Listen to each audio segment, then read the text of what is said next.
Hoy vamos a explicar en qué consiste el trabajo de formación ciudadana de la Unidad 1 de Educación Ambiental. Este es un trabajo que vamos a realizar en conjunto con el Departamento de Ciencias. Tiene varios pasos. Primero, hay que preguntarse cuál será nuestra primera tarea. En este caso, construiremos un huerto casero. Para eso, en el video que ya les envié, eh, están una serie de pasos donde yo tomé un cajón de la feria, le hice un pequeño filtro con una bolsa de feria, le puse tierra, regué, planté una papita y hoy en día está creciendo. El objetivo de este trabajo es desarrollar un aprendizaje activo y cooperativo basado en la resolución de problemas, así como poner en práctica actitudes y valores que refuercen una conducta más comprometida con la conservación y mejora del entorno natural y con el uso sustentable de los recursos naturales. Para esto debemos seguir una serie de pasos, que es lo que conocemos como el método científico. René Descartes era un filósofo del siglo XVII que tiene varias características. Lo tenemos aquí, él es muy famoso, quizás a ustedes les sonará su nombre porque hay colegios que llevan su nombre, porque además es el creador de varios elementos. Por ejemplo, él inventó el plano cartesiano.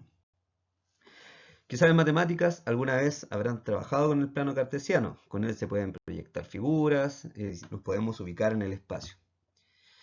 De este plano, que tiene una representación matemática, es la expresión de una filosofía, de un pensamiento que Descartes o Descartes desarrolló y él dijo, bueno, yo pienso y luego existo. ¿Qué significa eso? Que para conocer la realidad, yo primero tengo que partir de un punto de certeza. Fue muy capo.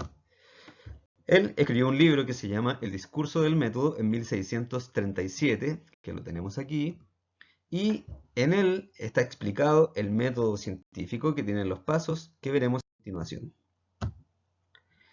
Como verán, él es un tipo muy famoso, muy conocido, uno de los padres de la ciencia moderna, tanto así es tan conocido que la gente hoy en día le hace memes. Primero, debo observar, analizar y preparar mi espacio para crear el huerto. Entonces, debo encontrar materiales que pueda reutilizar. Por ejemplo, una botella, un cajón de frutas, un cajón de tomates, de estos que se usan en la feria. O por ejemplo, pueden servir maceteros o recipientes para plantar.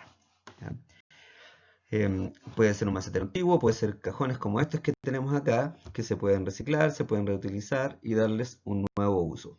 Cualquier elemento viejo, antiguo que esté en la casa va a servir para hacer este trabajo. En esta etapa debo pensar si voy a germinar una semilla, o si voy a trasplantar, o si voy a hacer brotar un esqueje, como tenemos aquí en esta imagen. Si ustedes no conocen estas técnicas o no saben cómo hacerlo, pueden buscar algún tutorial, pueden buscar información que les enseñe a hacerlo, en internet está lleno de esto, o nos pueden escribir directamente al correo para preguntarnos cuál es la mejor opción. También tenemos disponible el Instagram. El objeto de estudio. Este es el segundo paso en el método científico. Aquí debo definir qué es lo que voy a investigar, qué es lo que quiero conocer. Entonces, la pregunta que me tengo que plantear aquí es, ¿qué es lo que voy a investigar? Y describir. Es decir, tomo mi cuaderno, tomo una hoja de apuntes, tomo mi celular, cualquiera sea el soporte que ustedes usen y describen qué es lo que van a investigar. En este caso, voy a resolver cómo desarrollar un huerto en mi casa. Quiero investigar cómo crece una planta. Quiero investigar dónde plantar, cómo plantar, qué plantar, etc. Ahora, toda investigación tiene una justificación. No puede ser solo porque sí. Entonces, aquí nos preguntamos, ¿para qué? ¿Por qué es importante hacer esto? Tanto para mí como para el resto. Esta parte define cuál es el aporte para el saber científico, es decir, cómo aporta lo que yo voy a hacer para el conocimiento de todas las personas. Es decir, hay que pensar en qué les beneficia personalmente, es decir, puedo pensar, bueno, esto me va a servir porque aporta a mi vida, porque voy a aprender cómo cultivar mis propios alimentos, por ejemplo. ¿ya? Y además puedo aplicar conocimientos de distintas ciencias y puedo contribuir a cuidar el medio ambiente. Es decir, hay que preguntarse ¿para qué? En cuarto lugar, hay que definir los objetivos, es decir, no solamente para qué es importante desarrollar este proyecto, sino que además, ¿qué quiero lograr? ¿Ya? Al igual como ocurre en cualquier deporte, en cualquier actividad que uno haga, hay que tener una meta. Entonces, ¿qué queremos lograr con este trabajo? Hay que señalar cuál es el resultado final de la investigación. ¿Cuál va a ser? Puede ser más de un objetivo. Y por ejemplo, puede ser, voy a tener un huerto que me va a dar hortalizas comestibles. Ese es mi objetivo, eso es lo que quiero lograr. ¿Ya? Una vez que tengamos ese objetivo, vamos a tener claro a dónde tenemos que llegar. Ahora, en quinto lugar, yo tengo que plantearme una pregunta a partir de la cual voy a desarrollar mi investigación. Entonces, tomo mi objetivo, que era crear un huerto para cultivar mis propios alimentos, por ejemplo, y lo voy a problematizar. ¿Cómo problematizo este objetivo? Lo planteo como una pregunta.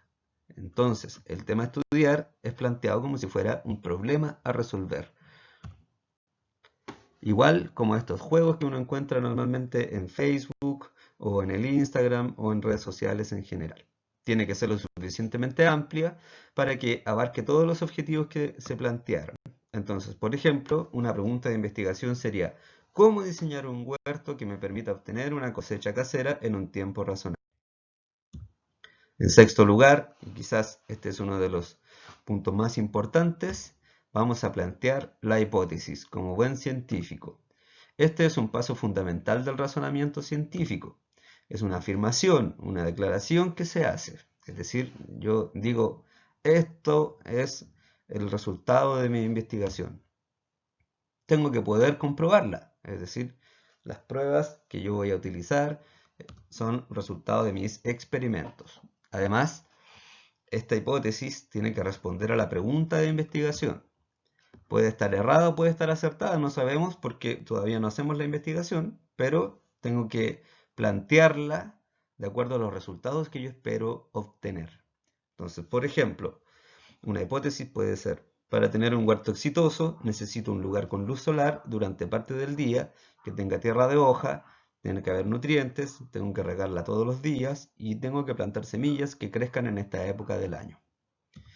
Si se dan cuenta, esta hipótesis o este ejemplo es una afirmación. En segundo lugar, está respondiendo a la pregunta de investigación que me había planteado en la diapositiva anterior. Cada elemento, además, yo lo puedo comprobar haciendo pruebas o experimentos. Es decir, puedo poner un recipiente que tenga sol y otro que no. Un recipiente con tierra de hoja y otro con tierra más árida. ¿Ya? Y así puedo comprobar que las condiciones que yo le di a mi planta eran las que yo esperaba que me iban a permitir desarrollarla como corresponde. Entonces, vamos a lo concreto. Esta es la parte de la experimentación. Y en la experimentación es muy importante registrar, escribir, dibujar y anotar tus observaciones en un cuaderno, en las notas del celular, en un computador o donde sea que tú puedes trabajar, desde que comienzas hasta que terminas. Las fotos y los videos son una buena forma de generar evidencia sobre el trabajo, pero deben ir acompañadas de datos, una fecha, una hora, una descripción. Tienen que hacerlo a medida que vayan introduciendo cambios en su área de trabajo o a medida que vayan viendo que la planta creció o que la tierra se puso seca o que se apelmazó, etc. Cualquier orientación, ustedes nos pueden pedir a los correos, ¿ya? Y es importante también que vean la pauta de evaluación, que, insisto, registren lo que hacen, y que estén en constante comunicación con nosotros. Les deseo mucha suerte y cualquier duda, estamos a su servicio.